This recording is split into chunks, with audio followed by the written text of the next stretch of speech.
And I remember I was mowing my yard and I stopped the lawnmower, took a note to look up Maui Mastermind, and then re-engaged the blades and kept going. And later on, looked it up. I watch very successful people get bored with what's working. And so they change more for change's sake because something feels newer, shinier, whatever. Let's work and build our business in such a way that we can do what we need to do from anywhere on the planet. Maui Mastermind presents the Business Coach Podcast, answering your questions and providing real actionable insights for building a better, stronger, more profitable business without sacrificing your time, life, or freedom anymore.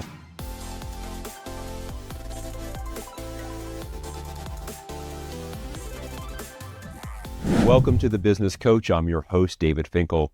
In this episode, I have a real treat in store for you. I'm joined by client and good friend, Mark Watson.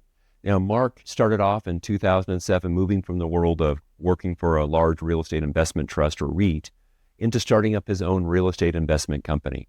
He since has built that to multiple operating businesses, some of which he still owns today, some of which he successfully sold, everything from real estate brokerage, property management, commercial real estate, mini storage. At one point, he had a chain of 18 or 19 different gyms across 4 different states and a variety mineral businesses. He's done a lot of different things.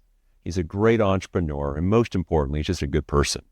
So Mark's going to be sharing as we interview and talk with his journey for how he's scaled his various businesses, and as he scaled them, take from that real insights that have helped him to build, how he did strategic structure, how he got his team to buy into what he was doing, how he built the business to be independent of him or more independent of him, how they look at and did systems within their company.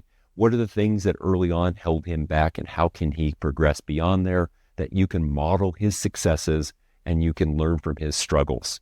So with that said, please enjoy today's episode of The Business Coach, and I'm joined by my good friend and client, Mark Watson. Well, Mark, welcome to The Business Coach. How are you today? Doing really well. It's great to be here. I'm excited. It's my first pod, so I'm really excited about it. Yeah, well, you know what? It's about time. I love that you and I were talking about something different. I shared about the podcast and about some of the places where it was fun and easy, some of the places that struggle. And you said, well, hey, I'm open for doing that, which I loved.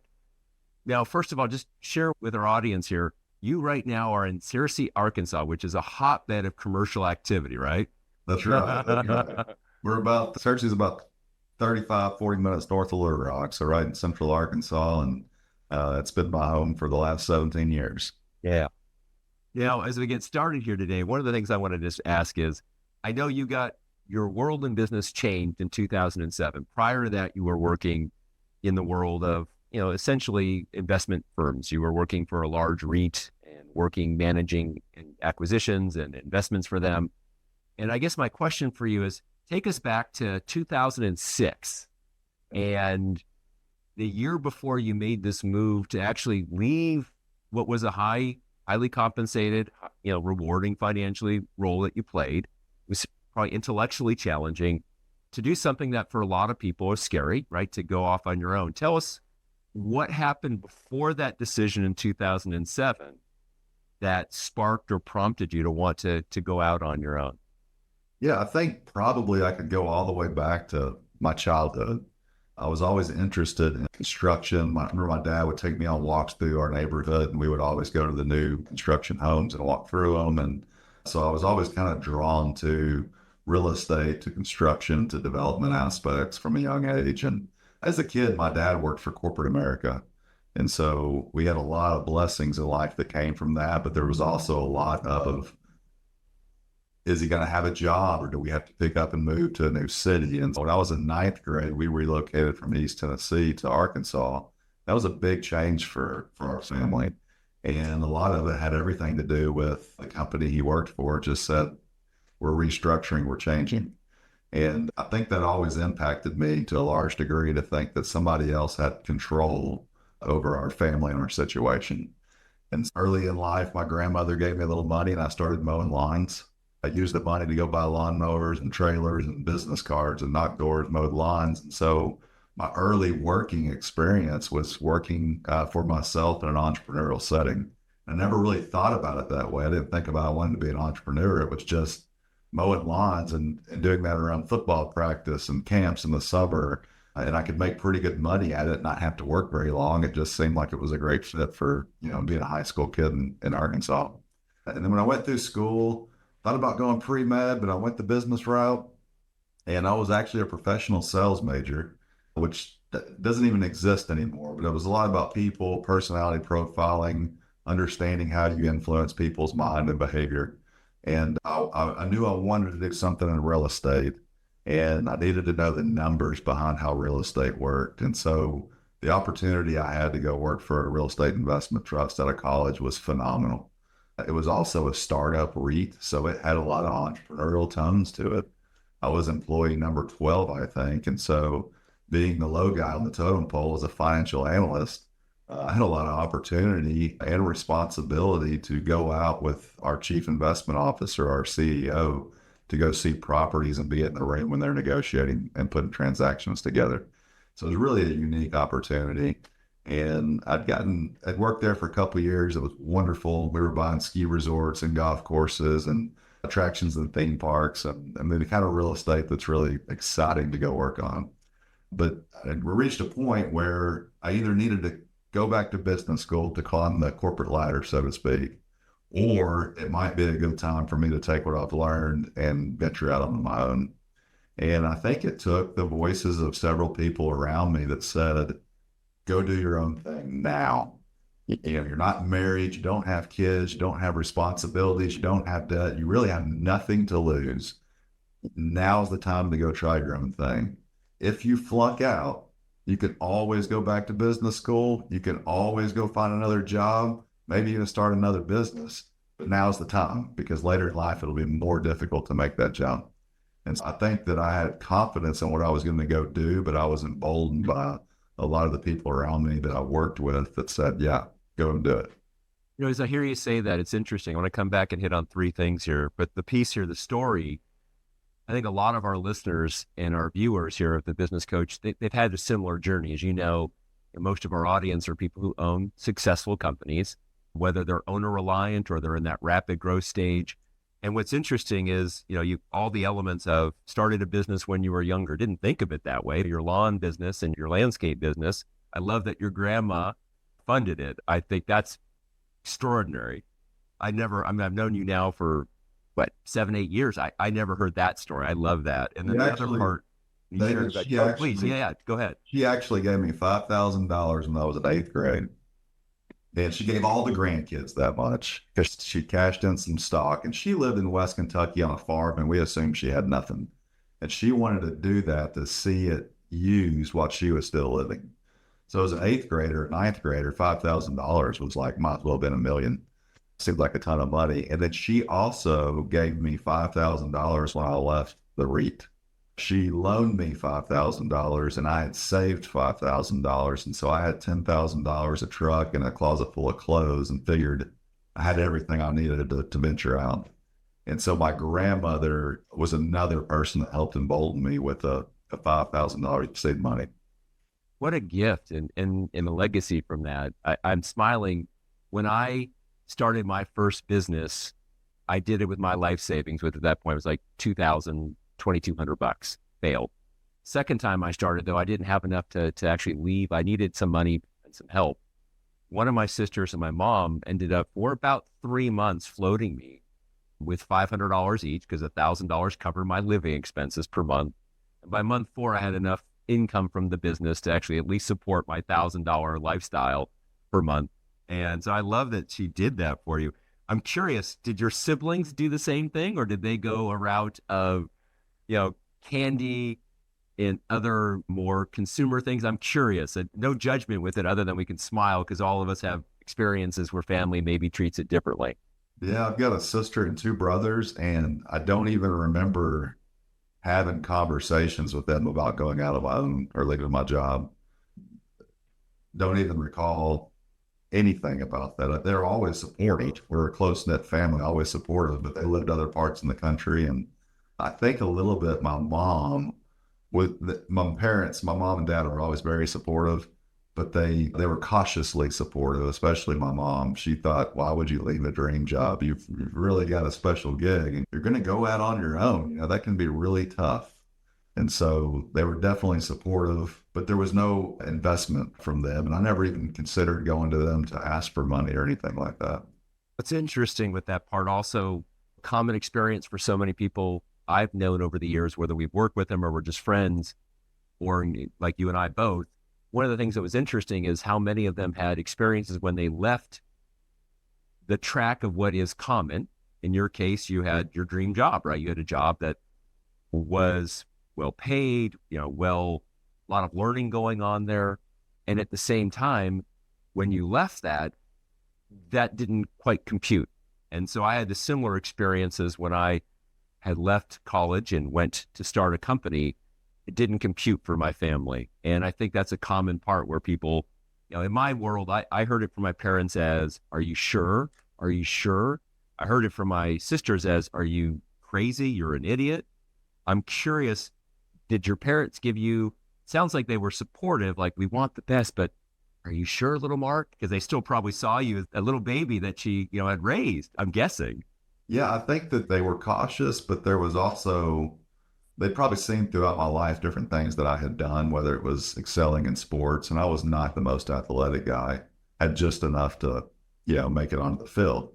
But I probably did better in team sports than my athletic ability would have allowed, just because of that extra measure of confidence and working with other people. School was the same way. I wasn't the smartest kid in the class, but I was going to work really hard and get good grades. And those things mattered to me. And the job I got in Florida, you were supposed to have had a master's and had experience, and I had none of those things. And so I was continually given opportunities and try to do as well as I could with them and excel at them, regardless of if it was sports or school or in the workplace. And so I think that I felt that they always thought that I was going out and doing, and I was going to go do it, and they were going to support it.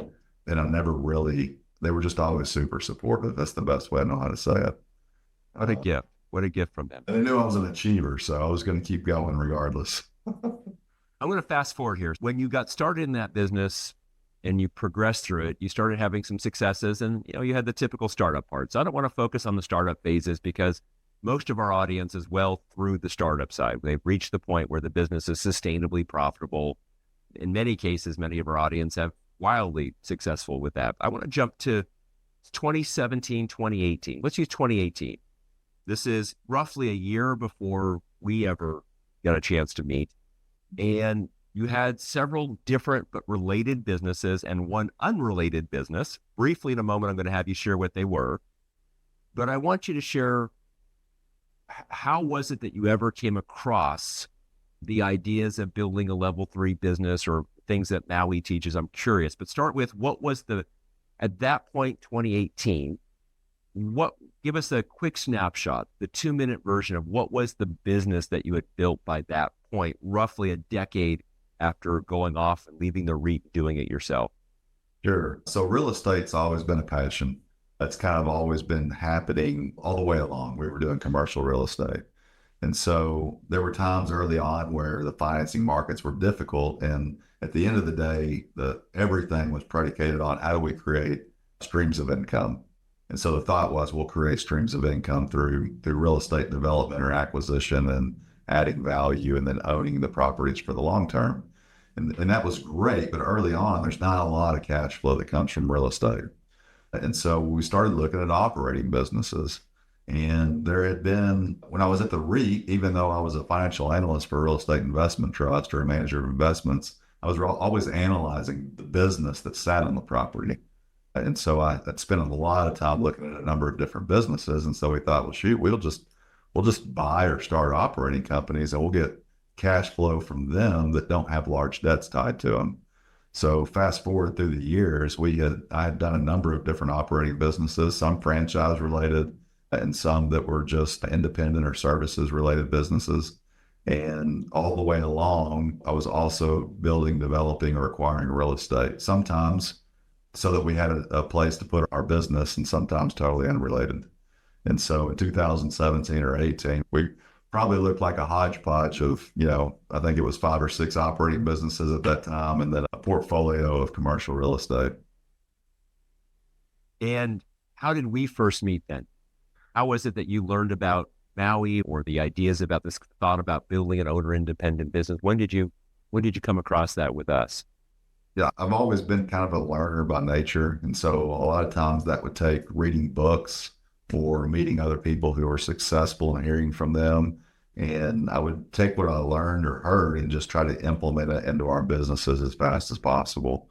And I was at a place where I felt like I'd kind of maxed out. I tried to decentralize as much of the operations as possible because early on, a lot of it was predicated on, being a key person in the business.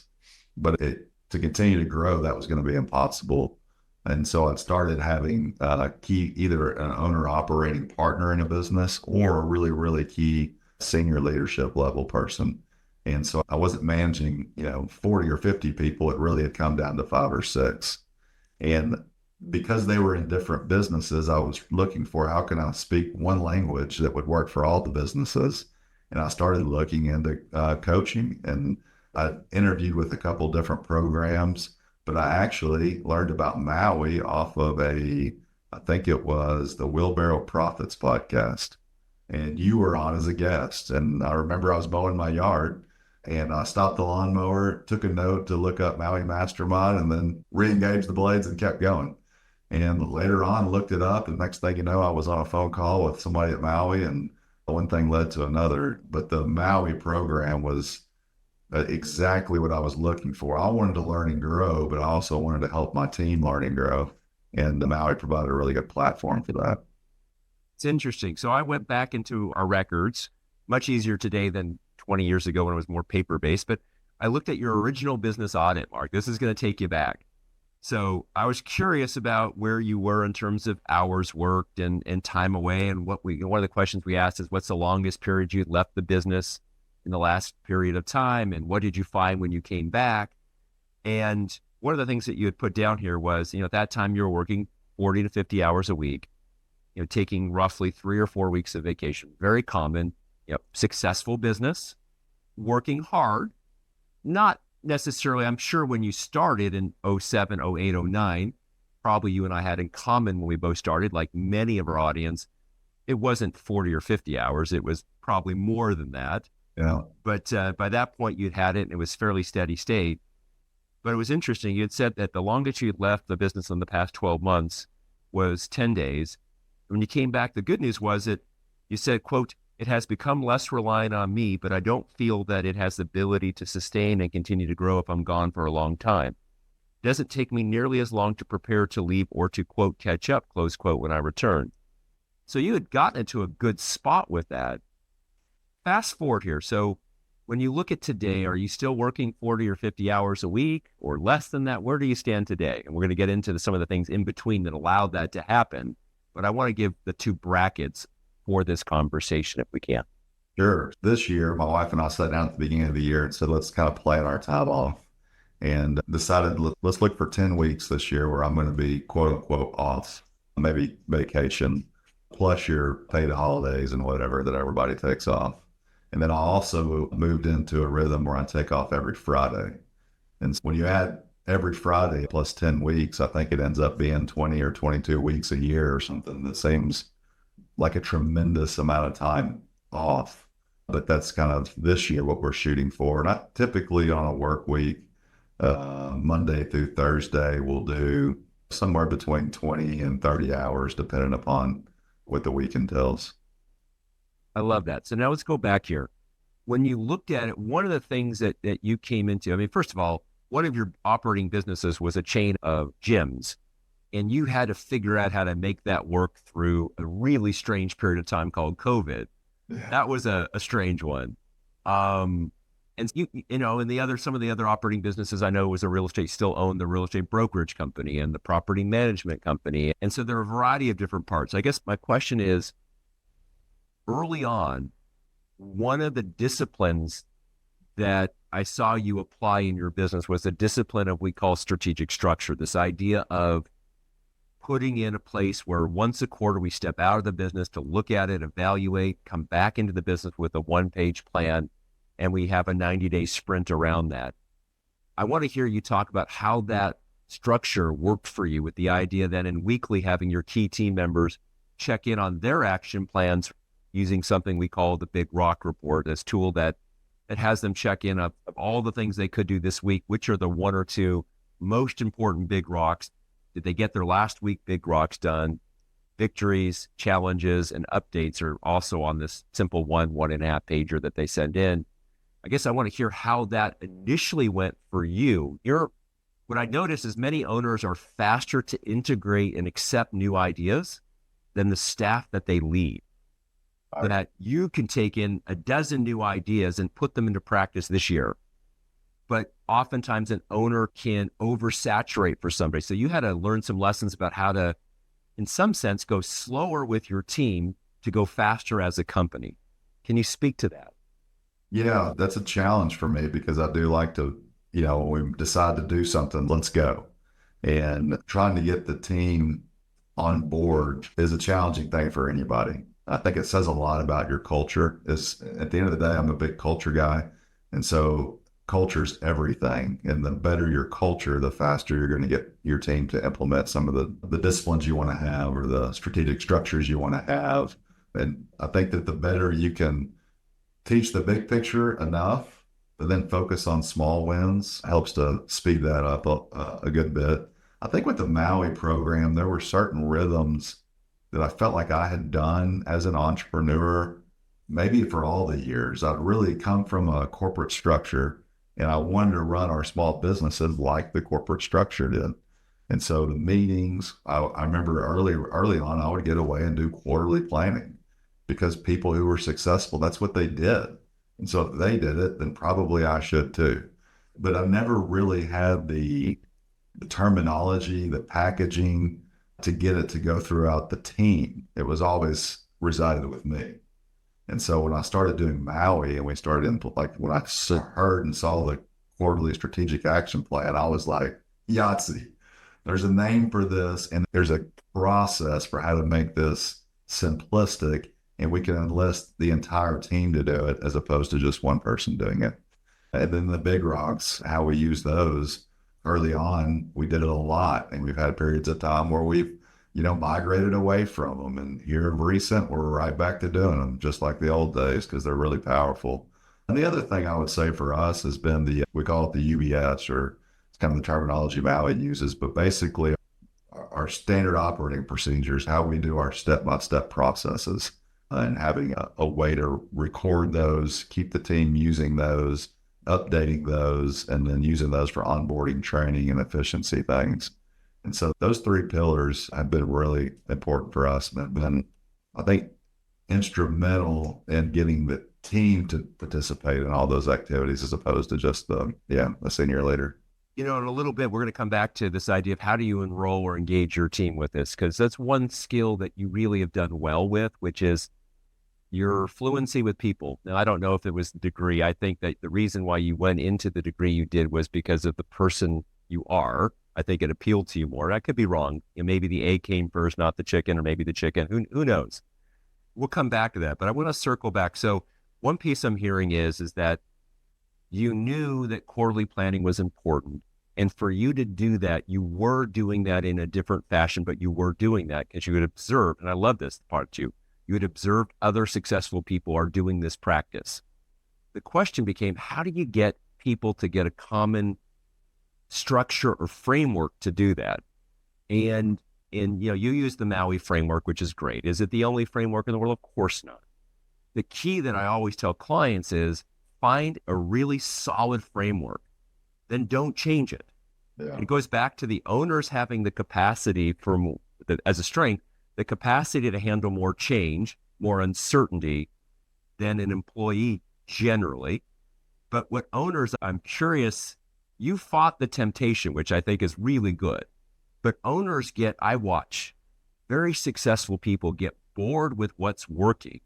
And so they change more for change's sake because something feels newer, shinier, whatever. And I tell them, I said, whatever you're going to do, stay with it because your team wants a certain amount of new and growth and vibrancy, but they don't want it on the framework. You're already pushing them to go after bigger goals, larger projects, to see their capabilities more. The more you can give them a base from which to grow. I mean, it goes back to how your parents, you always felt that they had your back in terms of they supported you.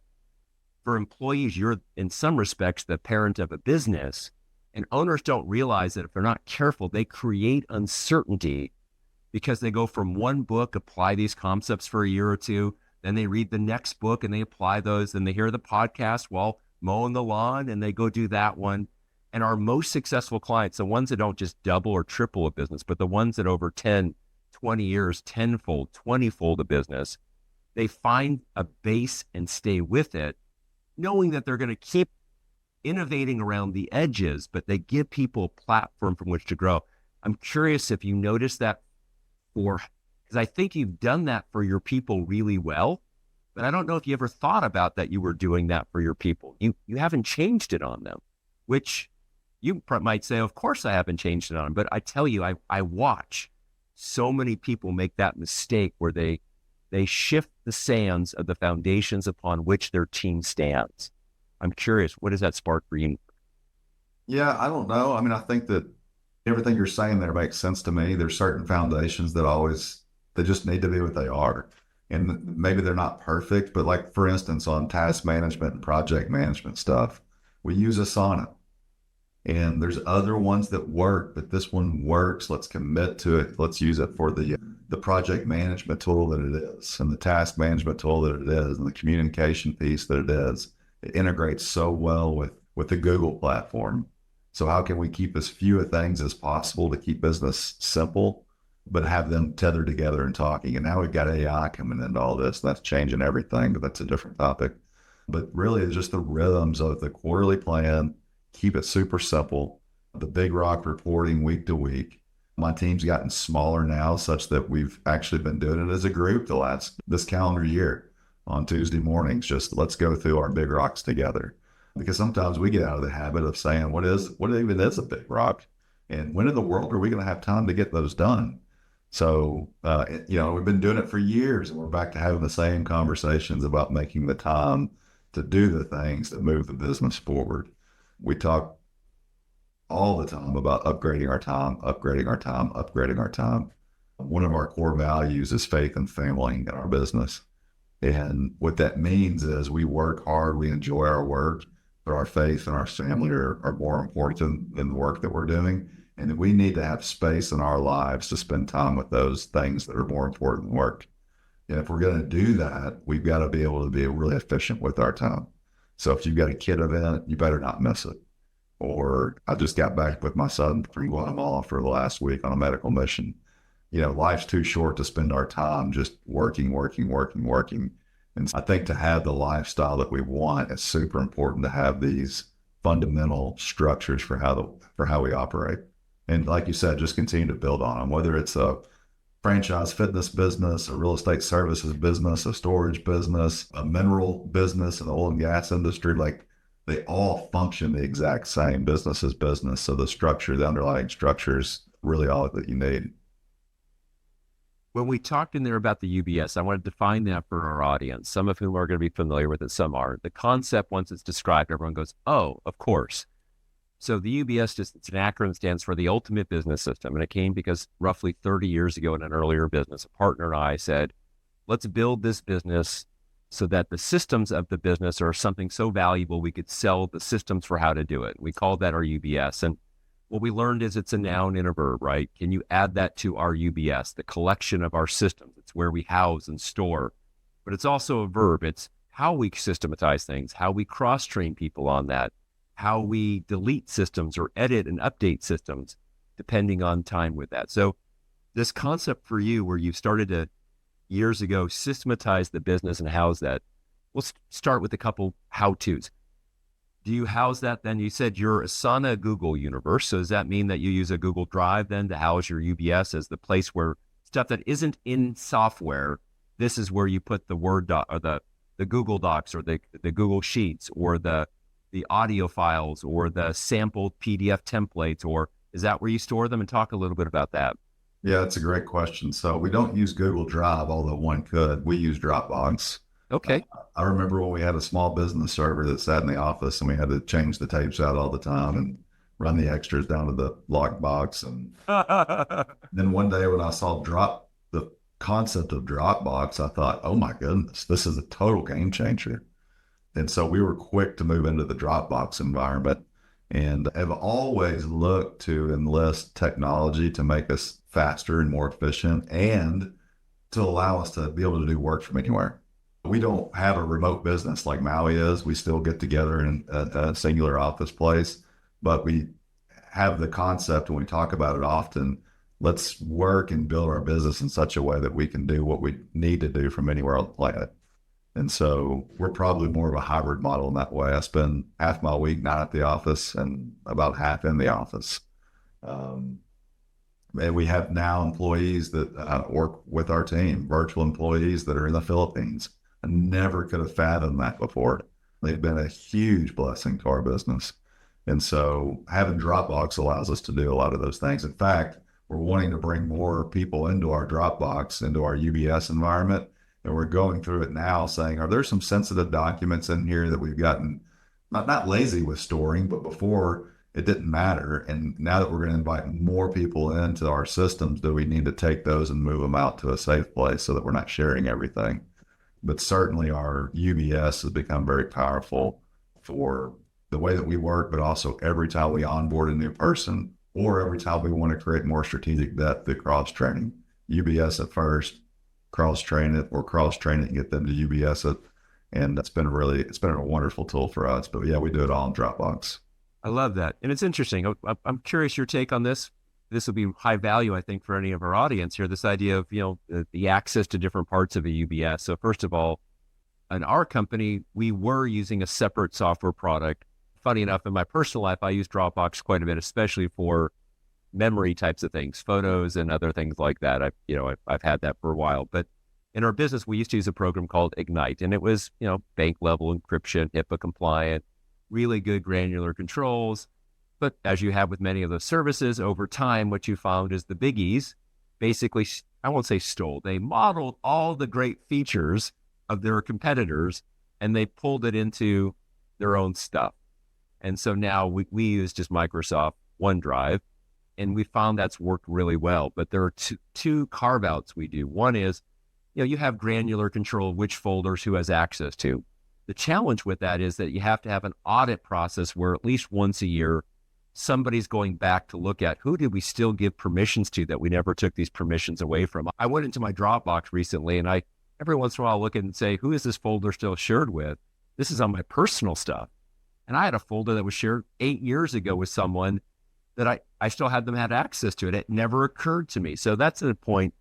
And then Mark, one thing we do, and I'm curious for you to speak to any of the things that sparks for you, because I think, again, it's valuable for a listener who's running a company. We tend to, the information that's not in there is stuff that's financially driven, specifically things that are higher order, like, for example, bank related or other parts. We use a separate third party file share program for that. I'm not going to mention the name because, I don't really need the world to know that one, but it's completely separate. And so, for example, when we do our ACHs each month or other things, we have our 1099s from people we pay, or we have the W9s from people we do pay, the 1099s from people whom we've paid. All that stuff gets stored with that more sensitive part in a separate one. And there's basically 4 people in our company that have access to that, only 2 of whom have access to all of that. I'm curious, what for you, as you look at protecting and being smart about sensitive stuff, again, Dropbox has the functionality to do those things. It's so easy to share that it becomes so easy not to remember to stop sharing. Yeah, we use Dropbox and we put the sensitive things in folders that are outside of the team structure. And so we use the team structure for things that are for everybody. But then there's other ones that a lot of accounting, HR files and things we put in a structure that's totally separate. And it's got very few people. I've gone through some things in my past where we've had some fraud and different things that have cropped up. And so It was an expensive lesson, but today we are substantially more locked down when it comes to who's got access to what and when and where. And we have a process for how we go through and scrub that every so often so that it doesn't continue to grow and have people attached to it forever and ever. But it does make it difficult. And some of everything we do is web based, right? We're looking for where we can create controls and security, not just in financial matters, but even in just data storage. But Dropbox has primarily been our home to that. And then the web-based softwares that we use for billing and people's billing info actually never even comes to us in Dropbox. It always just stays in the software provider that we're working with. And that's been really good for us. Platform itself. That makes perfect sense. I want to ask us 2 or 3 final questions here as we finish up. And I'm so appreciative of you sharing your time with us today on The Business Coach. Mark, I'm curious for you, when you think back to the big lessons along the way that helped you go from where you were before, running a successful company that was probably on the edge of moving from owner-reliant into this leadership systems-driven company. You were somewhere in that transition stage. If you were looking and talking to someone at that point, what was one of the lessons that you found that you took that was really important for helping you continue to grow the business to make it more successful, be more than just you? A lesson that I learned along the way or something that I might have done differently if I'd known it sooner. Is that what you're asking, David? Yeah, but both, actually it's 2 different questions, but both would be very valuable answers. What's the lesson that helped you most? And what's the one looking back you wished you had learned sooner? 2 questions. I like it. Yeah. And I think I might even have the same answer to both of them. A lot of it had to do with understanding the value that you play in the organization. I always did try to create systems and delegate. It was just kind of in my nature. But even still, there were too many operational things that I held on to.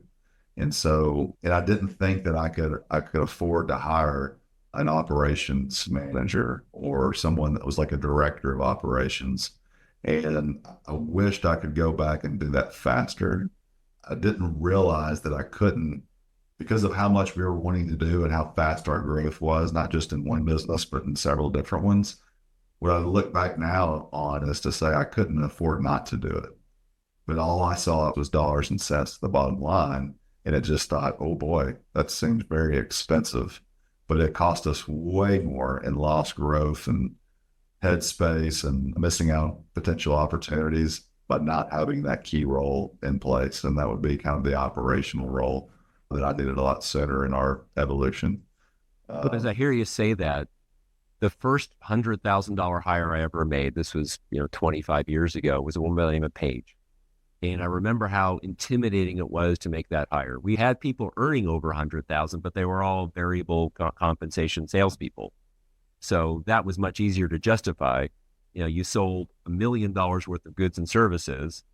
Do I mind paying you 250,000? No, I can see the direct line, but operational or support people in the part was harder for me to get my head around that. And what we found was within 24 months, we had tripled the business. Why? Because the things that she was incredible at were the things that we struggled with. And quite frankly, took up we were 3 times slower doing it. And by getting ourselves out of it, it was good. I love that lesson for you. When did you finally learn that?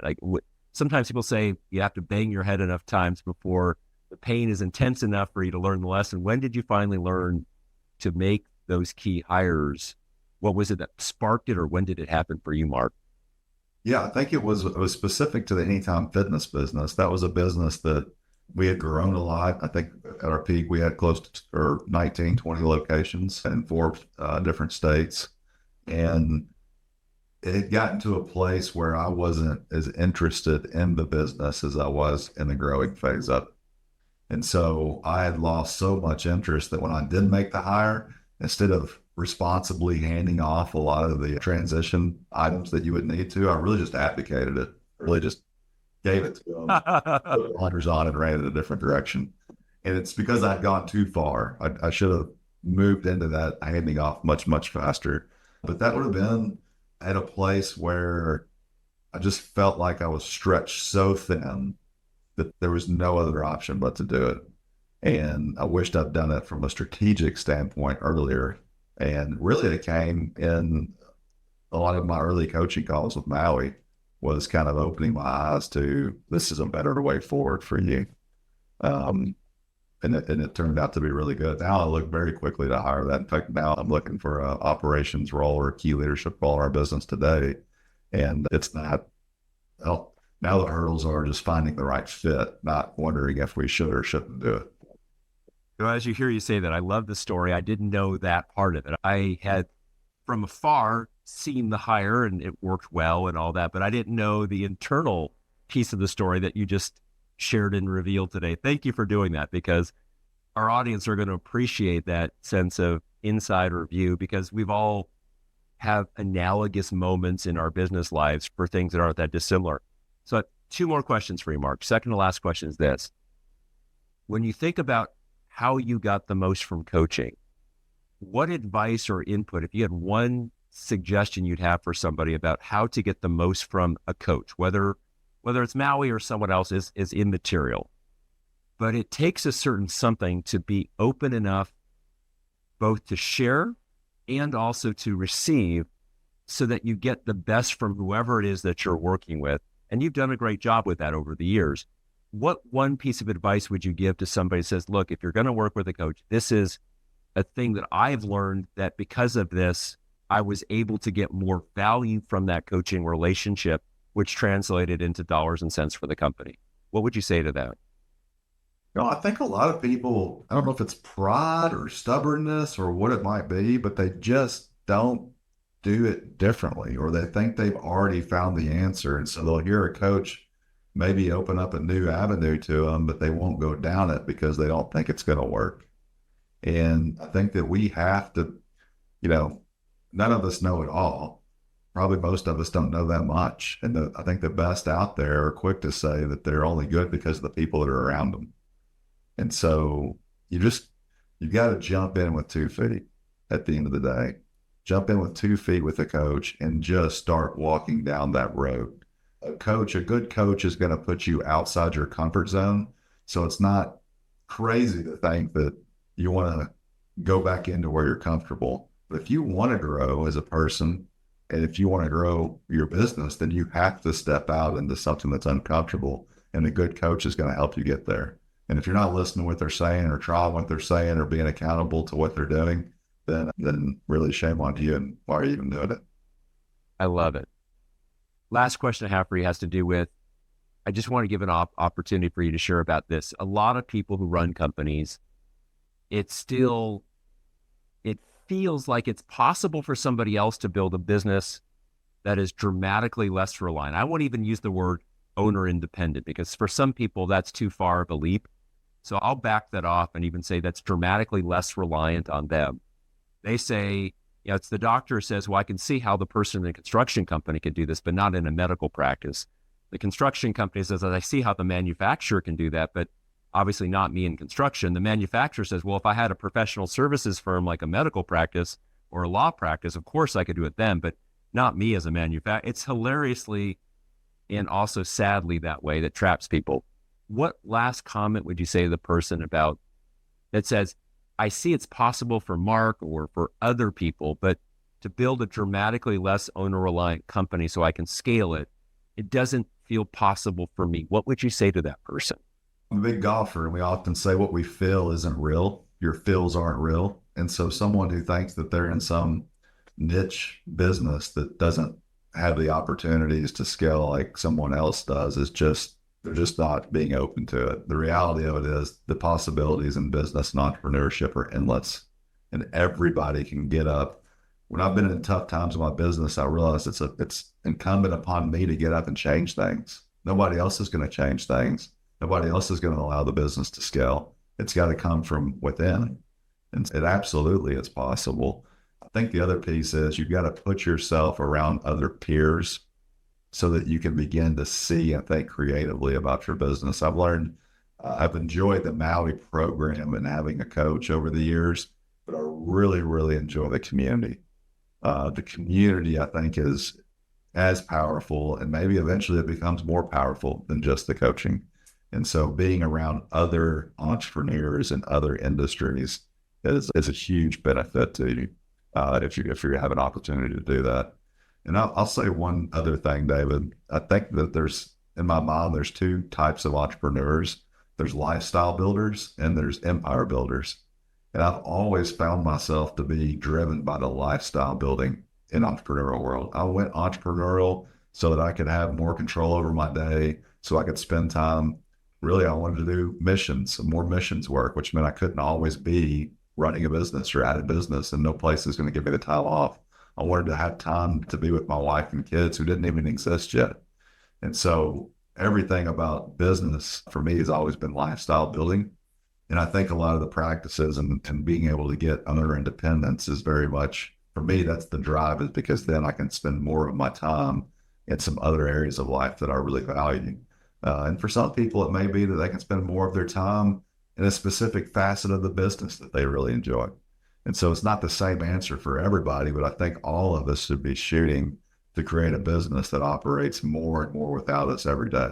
Whether we ever get to the aspirational end or not is probably not as important, but if we're making strides along the way, I think that everyone's going to be blessed by the freedom of time that they end up getting from working to have a business that's not just totally dependent upon them.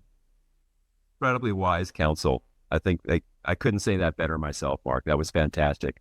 I want to say thank you for sharing part of your day with us here at, on the Business Coach podcast, in the Maui community and beyond. We really do value the fact that you spent, the last 45 minutes sharing insights from your experiences on how you went about doing this, what's worked for you. And I really appreciate the times where you pulled back the curtain and shared not just the pretty stuff, but the stuff that was a struggle and a challenge, because that really is so valuable for us to hear those things. So Mark, on behalf of the entire audience, I want to say thank you for sharing that time. Yeah, David, thank you. It's been a pleasure to be a part of it, and look forward to helping out others any way I can, because I sure have been influenced and impacted by so many around me. Well, to our audience, I want to say thank you. You've enjoyed another episode of the Business Coach podcast. Tune in next week, and I hope that you enjoy that episode as well. Thank you, everybody. Have a great week ahead of you.